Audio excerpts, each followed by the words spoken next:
Welcome back to CPG's podcast, The Supply Chain of Thought. I'm CPG's Business Director, Laura Dow. Today's episode is one that every founder, product developer, and sourcing professional should pay close attention to. We're talking about intellectual property, and specifically what happens when your product gets copied. In recognition of International Women's Day this month, I'm pleased to welcome Juliette Fassett. She is an entrepreneur and the inventor of the Flippy Pillow, a product that saw rapid commercial success and shortly after direct competition from copycat versions. Juliette, welcome to the show. Thank you, Laura. It's really a pleasure to have you here. We've worked together, I believe, since 2018 or 2017. Is that correct? Yes, for forever. You guys have CPG has been there for the whole ride. Yeah, and it's been an exciting but also challenging ride, and that's what we're here to talk about today. Yeah.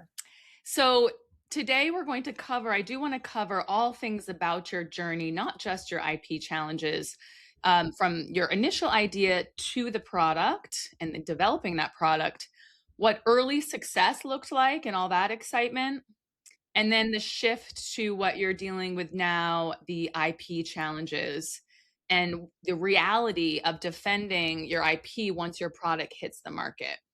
Because I think that in my mind, and for many people, it's relatively straightforward to protect an idea with patents, copyright, confidentiality agreements. It's quite a bit harder to protect a product once it's out in the market. And I must say, very successful. Is that correct? Yeah. Okay. So just to kick us off, Juliette, how did Flippy come about? Where did the idea come from? I had a bunch of businesses, all in consumer products since I was in my 20s. And one company that I had was a handbag business. We had a bunch of clients. It was a really nice company. It failed in the recession of 2009. And I was doing a couple of things. I had another business that I was in the startup phase with, and I was in touch with one of my previous buyers from a catalog company, and that buyer said, we're looking at this category of stands for tablet use, and we think that that's going to be an expanding category of product. And if you wanted to come up with an idea around a new tablet stand, we would be interested in looking at it. So they kind of gave me the spark to try to solve that problem. That's how I got the idea to even pursue it. I had never created a product from the ground up myself. I had always had like brand plays, and sort of my handbag business was built around really sort of novelty designed tote bags. So we didn't do anything completely new in the design of the bags themselves. Mostly it was print driven and design from a textile, color, graphic design standpoint. So this was kind of a new challenge for me, and I just set about to solve the problem. So that's kind of what the kickoff was. It wasn't that, I was using tablets, but it wasn't until someone said, I think there's a business opportunity in this category, that I set out to try to solve a problem there. That is so interesting to me. I have not heard that story from you before. And I find it particularly interesting because I think that to me, there would be added pressure if someone said to me, solve this problem. And even thinking of tablet stands, I'd be thinking of something that sits on a table. And so the fact that not only did you have that extra pressure to solve this problem, and then you came up with something that was really innovative, I think that's interesting because I think a lot of inventions and innovations solve a problem, but it's one of those things that usually it's like a spark that comes to you maybe when you're lying on your couch, not something that a larger company says, solve this problem and come back to me with ideas. So for me, that would be added pressure. I'm impressed with what you came up with. I assumed it was something related to you were laying on your couch using a tablet, that sort of thing. No, it was actually a business opportunity. And the thing that was interesting was they didn't pay me for any, I wasn't retained for any product development. So it was all, there wasn't that much pressure in the sense that I wasn't being paid to do it. Right. Right. It was just like, if you come up with something, then we would, and, I kicked things back and forth with them for a while. And then they actually were really interested in what I came up with, but they wanted an exclusive on it. And I wouldn't give them an exclusive. So I decided to go ahead and just take it. I felt so strongly about it. I thought, oh, I'm going to see if I can take this to market myself. And so I did. Okay. And that sounds simple. Well, I have to laugh because you said earlier, you made a comment about early success with the product, but there was absolutely no early success with this thing. I mean, I think I started working on it in 2011, uh, and then it took uh, years. I mean, it took years and years and years to get through the patent process, the trademarks, figuring out the manufacturing. There were so many arguments about how to make it and, where it could be made. And just, it was really a long time. And then people, kept slamming the door in my face saying, I mean, I had so many people that sold to QVC, so many QVC reps that said no. And I Right. was like, I don't know what the matter with these people. It's a great product, excuse me, but it took a while uh, to find the right people. And then my friend Bern, Right. who I knew from Yep. business back in, Right. Bern. So Bern introduced me to Doug Dunn, who at the time was a QVC rep, and he just got it. He understood it. He knew the people inside QVC to show it to, and he finally got it done. But that was, it was a 7-year journey. And I love that too. And I'm glad you clarified that because, from an outside perspective, it does appear to be early success or quick success. But as we all know, that often is not the case. And many founders and developers, innovators have been working behind the scenes for a decade. For you, it was under a decade, but that's good to know. Right. Yeah, and it's like that expression, it took me 30 years to become an overnight success. I mean, that's exactly what it was. It was the culmination of everything that I had learned in all my businesses and over decades of work, of trial and error and abject failure that finally sort of coalesced in this product. It does that. And it still wasn't easy. Right. It still was super hard. Right. So early in my days at CPG back in, well, I guess it was 2020, I did a client spotlight on you. And so I'm sort of circling back and referencing some of the things mentioned in that. It seems like around 2017, you started selling on QVC. Uh, we started testing on QVC in 2017, and then in 2018 they really went for it, and we had a big show in November of 2018, and that's when we sold out. Amazing. Now, in that, so I know that I guess there was a quick transition, correct me if I'm wrong, from selling out and that success that you achieved to the IP concerns or IP challenges. Was there any point in time that you were just sort of flying high before you realized there were challenges? When did you know that you had an issue? So that's a really good question. So the first time that I knew I had an issue was so we sold out in November of 2018, and the first time that I knew I had an issue was in January of 2019. So 2 months. And the reason and how I found out was because I contacted the buyer from Bed Bath and Beyond, and I sent him a note and said, "Hey, I've got this product. I understand you're the buyer for this category. Um, Sold out on QVC in November. I've got financing. I've got the supply chain. I've got vendor compliance nailed, like we're ready to rock and roll and put this thing out there. Can I send you samples? And he replied saying, we wouldn't be interested in bringing that product in. And that was such a bizarre response that my spidey sense kind of went up. And I responded saying, uh, like, basic, I don't remember exactly what I said, but something like, are you sure? And is there another buyer, like another category? Because this is a hit product.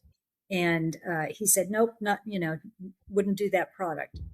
And that's when I have records of my emails to my business partner, my investor, saying, this is very weird. Something is wrong here. That was January.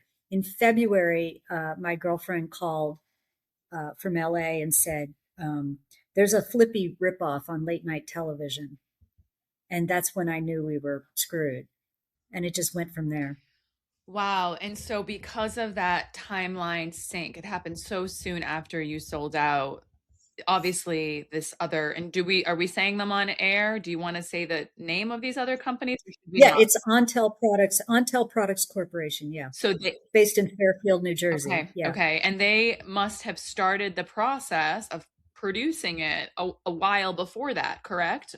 Well, so what they do, this is their pattern.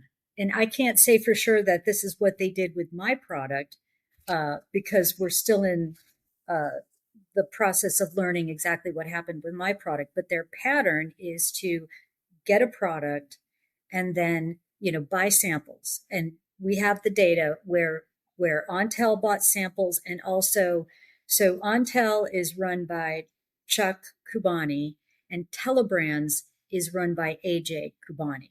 Okay. And we have the data where they both of these companies bought samples of the product. I have that data. They bought these products on Amazon. Your product on Amazon. They bought our product starting in before the QVC sellout. They bought some samples in October of 2018, and they bought a bunch of samples in November of 2018. They bought about 30 samples in total. Wow. What they normally do is they take a product, they cover up any identifying logos or marks, and then they make what they call a dry test, which is where they make a video, they make an ad, they buy time on late night cable, and they don't have product to sell. What they're doing is confirming the interest in the product. So they put up an ad, they see how many people go to order, and then, of course, when you go to order the product, you see this due to unprecedented demand, there's going to be a delay in shipping your order, right? So they're basically pre-selling product that they don't even know if they're going to manufacture yet unless it hits the numbers. Well, obviously, our product hit the numbers. So in between the time that my girlfriend saw the ad on late night cable, which was February, by June, I walked into Bed Bath & Beyond, and there was a wall of the product in Bed Bath & Beyond.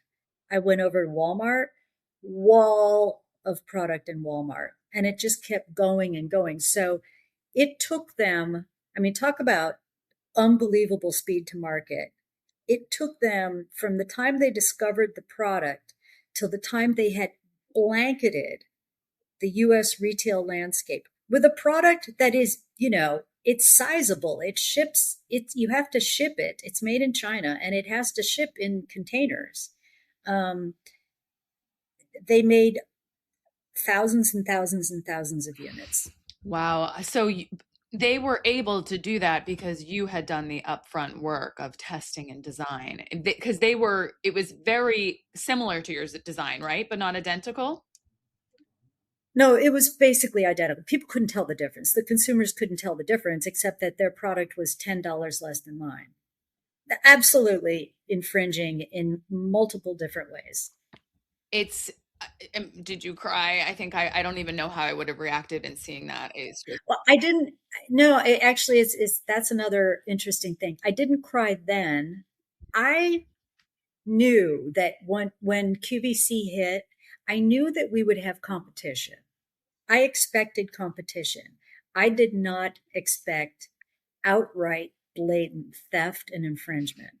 So I was not in a mindset that I had to be worried about Right.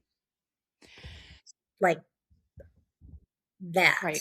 You know what I mean? Like I knew that competition's great, Of right? course. Competition is Yeah. healthy. It keeps Yeah. everybody on their best game, but this is not competition. So, and it also illustrates, unfortunately, your experience, this real major challenge, which is a euphemism in this instance, I think.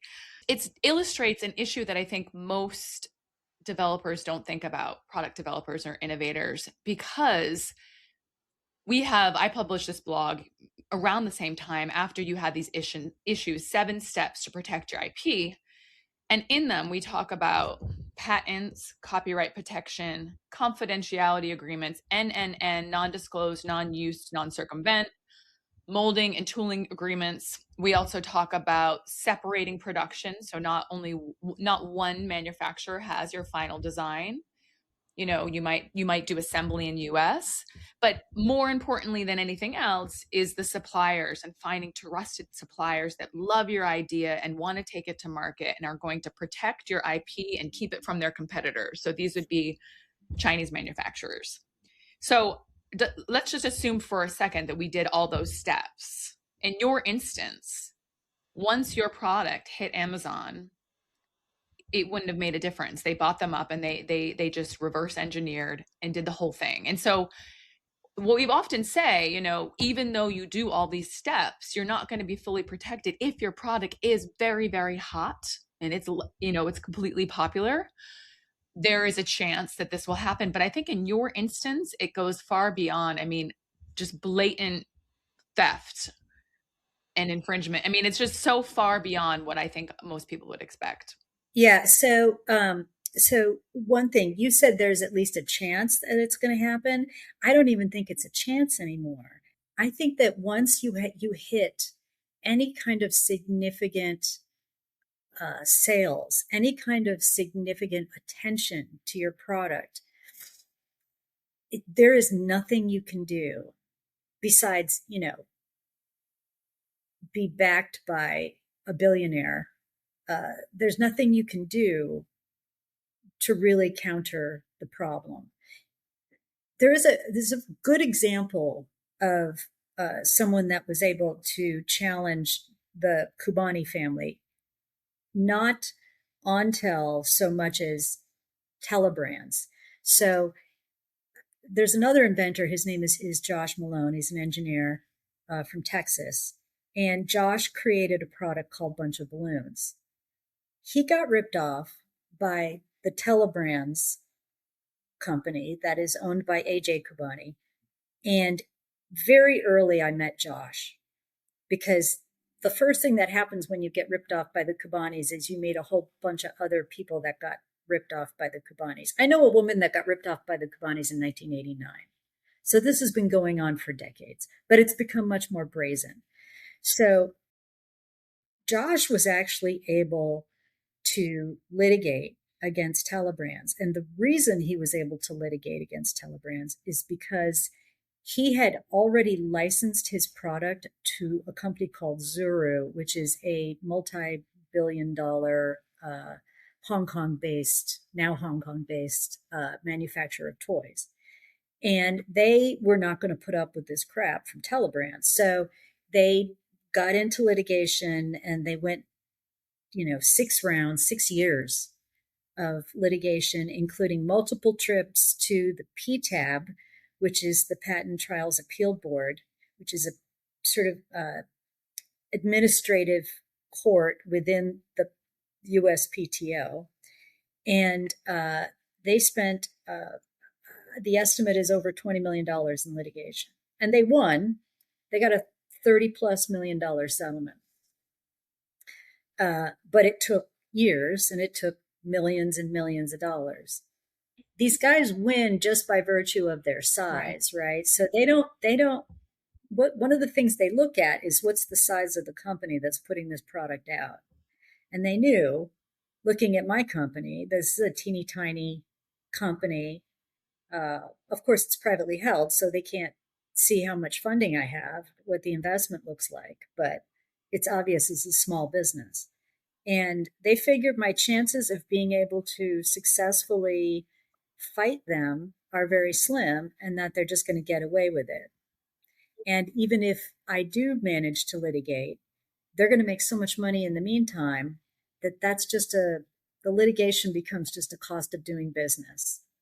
So a bit, I know it's probably a tough topic, but you're in the midst of this litigation right now, and Yeah. and you started it how many years ago? So it took many, many years to find the right attorneys to help with the litigation, mostly because my business is so small. But I finally found, of course, a woman. Actually, she found me. I was interviewed for, um, it's not really a podcast, but I was interviewed for an organization called In of the Court. And they were interested in speaking with someone who had used the Amazon Apex program. It's a bunch of IP attorneys. So I did this interview with them, and they distributed the interview to their chapters around the country.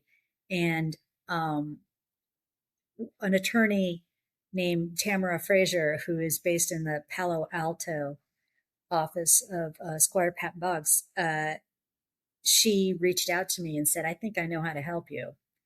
And so Tamara and I dug in. And a year later, we added another attorney to the team, and we filed suit in New Jersey court in October of 24.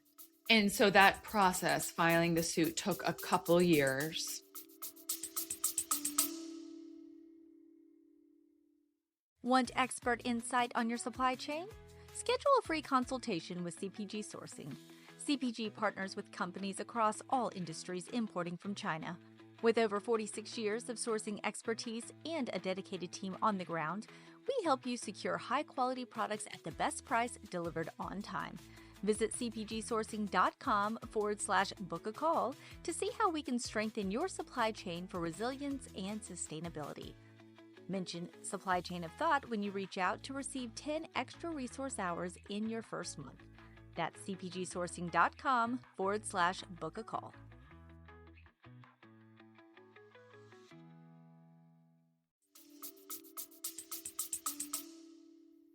Yeah, it took years to find the attorneys to figure out how to get it done, and then it took years to organize it and get it filed. And we filed many lawsuits. We filed in New Jersey. We filed in Texas. So we've got, you know, we're we're litigating against Walmart and CVS and all these, big retailers in addition to Ontel. Okay, and so for those of us who are not too familiar, can you just explain high level how to get it done? Just that, what considerations were you looking at when you decided how to go about it? Well, the problem with patent infringement is that it is really, really expensive. And there are a variety of reasons why patent infringement is so expensive to litigate, but it's complicated. There's a lot of depositions. There's a lot of expert testimony. You get multiple jurisdictions going, so you've got lawsuits, all over the country, and the litigation has been, taken over a lot by big tech in the patent space. So Mm, it's not a game for small I players. see. So this goes back to my comment about them thinking they're going to be able to dispatch with me pretty easily. Little did they know who they're dealing with. One of my investors likes to say, yeah, but they had no idea who they were picking a They fight didn't. with. They had never met Um, Juliette. no, they hadn't. But I mean, it's not over, right? I mean, we're far from getting any kind of resolve on this, but also, uh, it is not a trip that I would wish on anybody. It is the stress and the pain, um, and the sort of like the way it destroys your interest in belief in how our system works. You know, when it's so we all know that there's corporate greed. We all know that corporations are, behave badly. We all know this. But when they're blatantly stealing from you personally, something that took you your entire life to build, um, it just is really demoralizing in kind of a meta way. And so, there was some really dark times, really dark. And like, I almost gave up multiple times. And, my friends and my family are like, and a lot of strangers are like, you should just give up. You should just move on. And I'm like, well, if I move on, where's the deterrence? This is why they've been able to do what they did to me, is because there hasn't been any deterrence before me. Even though they have been sued, I mean, collectively, these two companies have been sued over 100 times for a variety of infringements. So obviously, we're dealing with bad actors here. It is really hard to hold these people liable criminally. So the only what you're stuck with is civil litigation, which is expensive. So it's been going on for decades and decades. You make a good point, though. If you don't fight and inventors like you don't fight, then there's essentially no chance for other inventors after you to have any success. So you're sort of, in a way, paving a way, a potential way for smaller companies. And is that your like, Well, yeah, I mean that's kind of what this is right? about, right? I mean, besides trying to claw back a little bit of what I mean, so it's kind of like these guys stole this thing that I had worked toward my entire life, right? So they stole my moonshot. I'm not the only one. This happens to people all the time, right? But unless we try to address this problem, it's just going to keep happening and happening as it has been. So not only am I trying to get some financial compensation and justice for what has been done to myself, all my business partners, my investors, my team, Mm-hmm. right? We all lost. Mm-hmm. And then there's this extra circle outside of that, which are the organizations that we were supporting when business was doing well. We were giving money to our literacy partner. We were using one of our warehouses employs developmentally challenged adults. All that good Right, stuff, right, that all went right, away. All of it. It just went away. If we don't push back and try to fix this problem, and it's only getting worse, uh, there's no reason for people like me to build businesses around mm-hmm. products. There's no reason for people to um, try to solve problems. All these people that have these great ideas. I mean, I meet with people all the time that have fantastic ideas that under some sort of balanced marketplace should be able to monetize their Right. ideas. But I'm such a Debbie Downer these days. I'm like, unless you are able to license this product to a big company before you market it, or you can get some backing from somebody with really deep pockets, or you can just fly under the radar and get low sales Right, and just try to peter it along without having it explode. right. Even then, I think it's just too easy for things to get copied. So last time we spoke, I believe you said you were confident you would win, though. That so you do see a light at the end of the tunnel. You is that on good days you feel that way, or are you confident that you will be made whole eventually? Well, anything can happen in litigation. I mean, it's extremely high risk. But I can tell you this, we are really looking forward to going to trial. Is there a date set for that?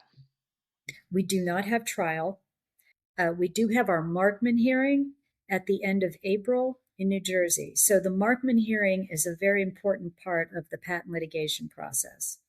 So I will actually be in New Jersey for the hearing, and we'll see how that goes. I would like to have gone to support you. I'm going to be out of the country visiting our team in China during that time. Otherwise, I mean, could I have attended to support?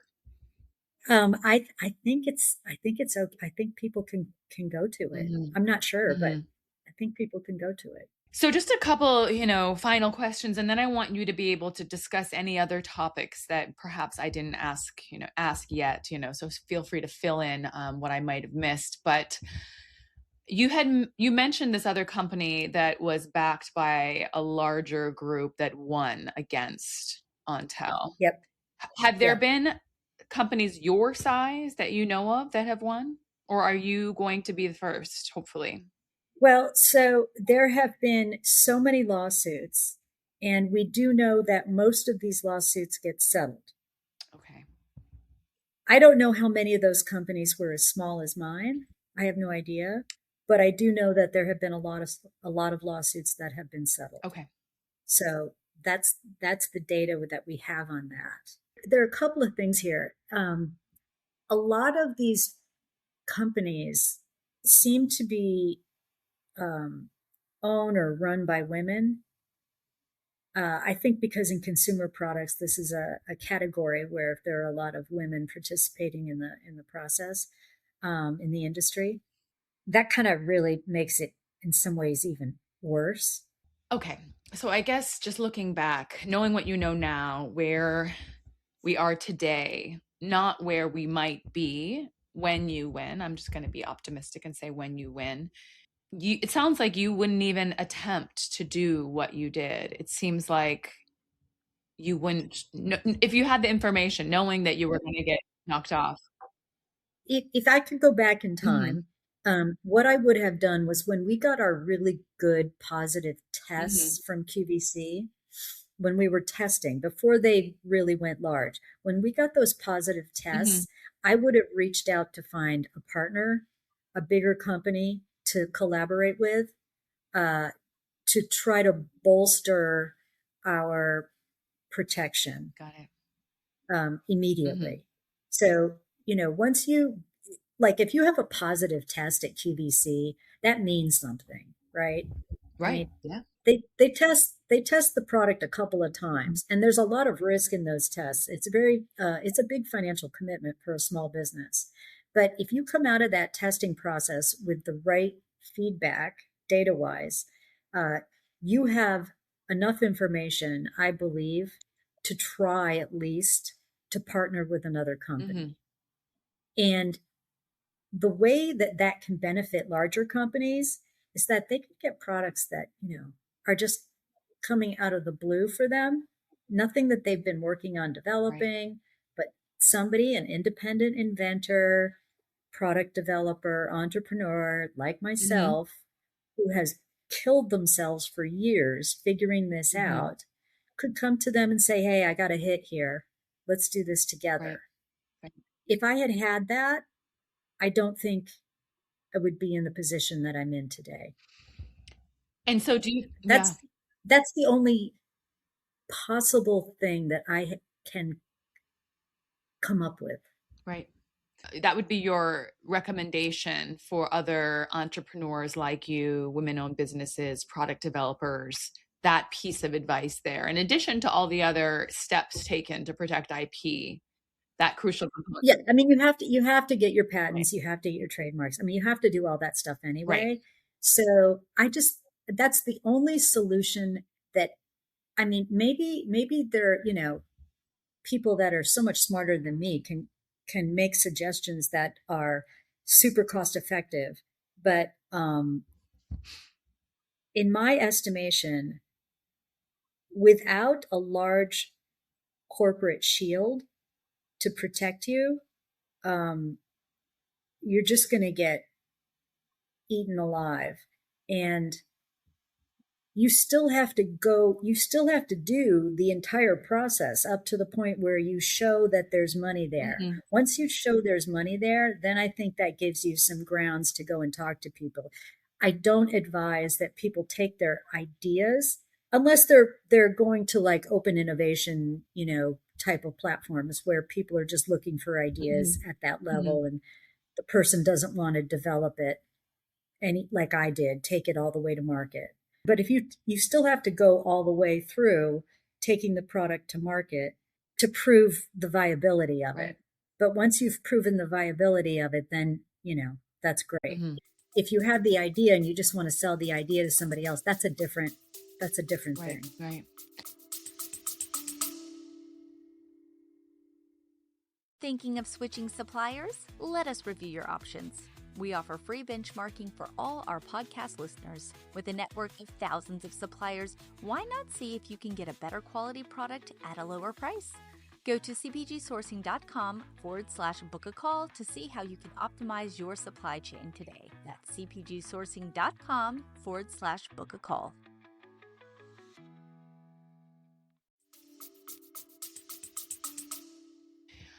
So, all this being said, all that we've discussed, you've been in the litigation process a few years now, and it's not going to complete for another couple years, probably. At least, yeah, it'll be years. Okay.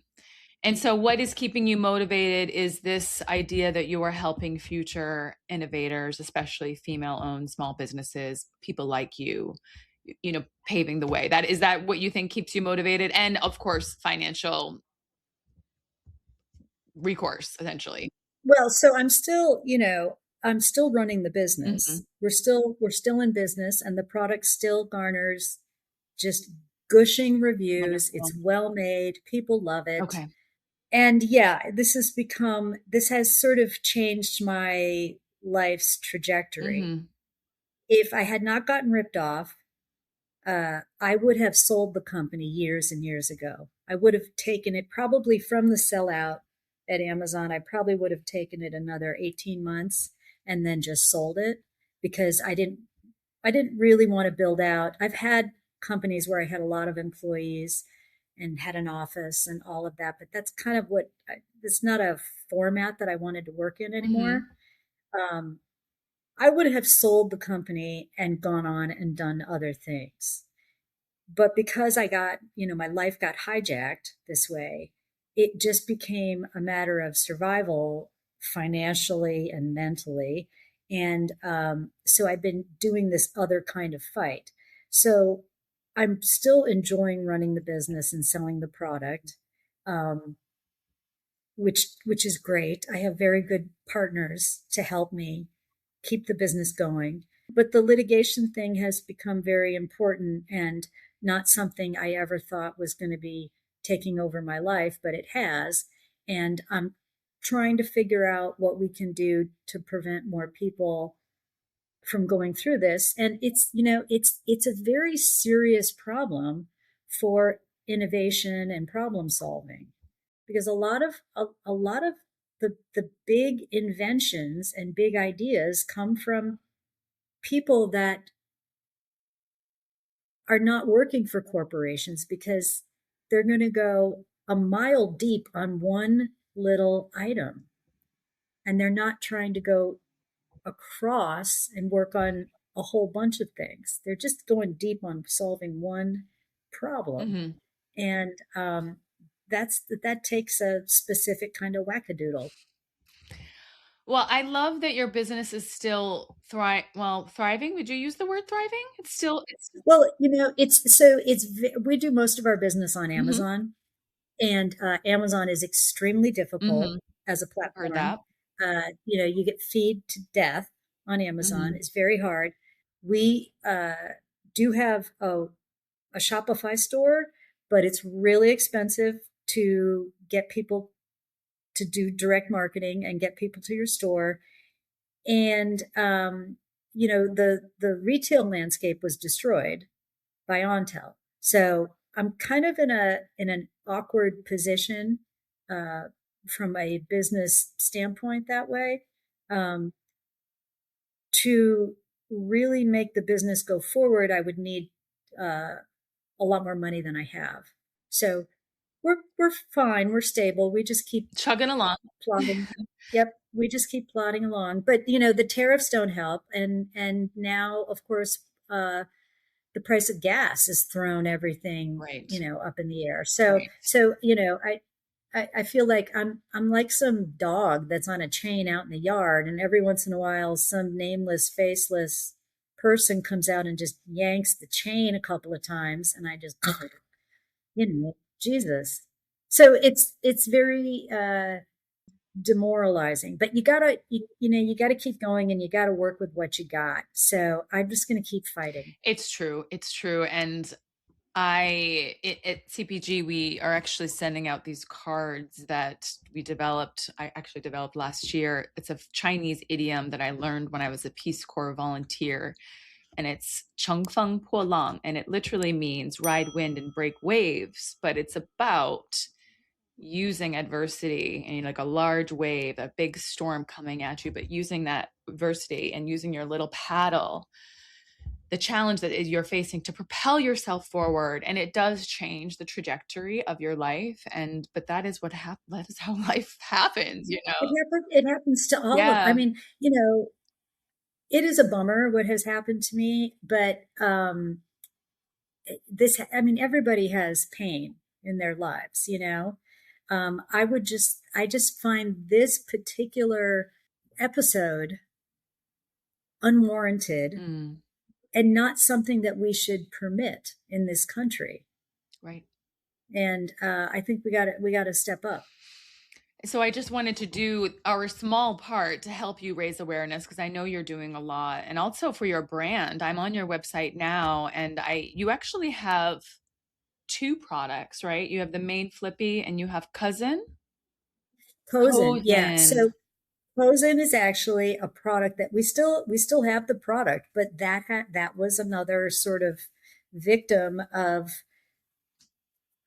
us getting ripped off. It hasn't been ripped off, but we were not able to continue development of the product as we wanted to Hmm. because of the stress put on the Right. business. So we're still selling Right. it, but we're not putting a lot of effort into it at the time, which is a bummer because it's a really nice product. They're really cozy, cute products. They have really high ratings on Amazon. You can find them on Amazon. I'm looking at the Flippy. It has 5 stars, and Cozen has 5 stars, 4.8. Thinking of silver linings, trying to be optimistic. Maybe people are going to be staying home more with gas prices. Maybe they're going to be getting cozy on their You couch. know, but what you just said, Laura, I mean, that was the other like knife in the back, right? Was that we launched our first really big year was 2019, and then COVID happened and everybody was home. Right.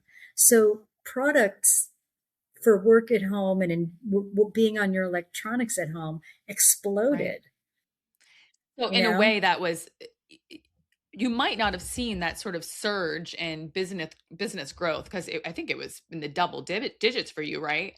Had it not been for Uh, COVID, but then who knows, if that is what actually, it's how Untel caught on, maybe, right? One of the reasons.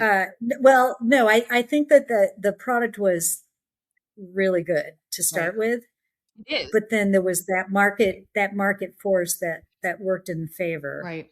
Before we sign off, I do want to share your website, which is getflippy.com. And then, That's right. right. And then you can also find the Flippy tablet on Amazon. Easily. Okay, perfect. And then you are pretty active on LinkedIn, so people can follow your story there and your experience, right? Yep, absolutely. Juliette Fassett, CEO of Happy Products Inc., and intellectual property advocate. Yeah, that's That's me. good. That's a good description. All right, Juliette. Well, I really appreciate you taking the time to share your story. I know it has not been easy. It's probably challenging to talk about, but I do think what you've shared today will help other people. And just getting the word out, shining a light on the issue is one small step we can take. That's right. Absolutely. Everybody's got to tell their Right, stories. right. Thank you, Laura. Thanks for having me Thank you on. so much. Shout out to our friends at Kickfurther, the best way to get funding for 100% of your inventory without taking on debt or giving up equity. Kickfurther puts you in control of your business, eliminates stockouts, keep up with demand, and move into growth mode. Visit kickfurther.com today.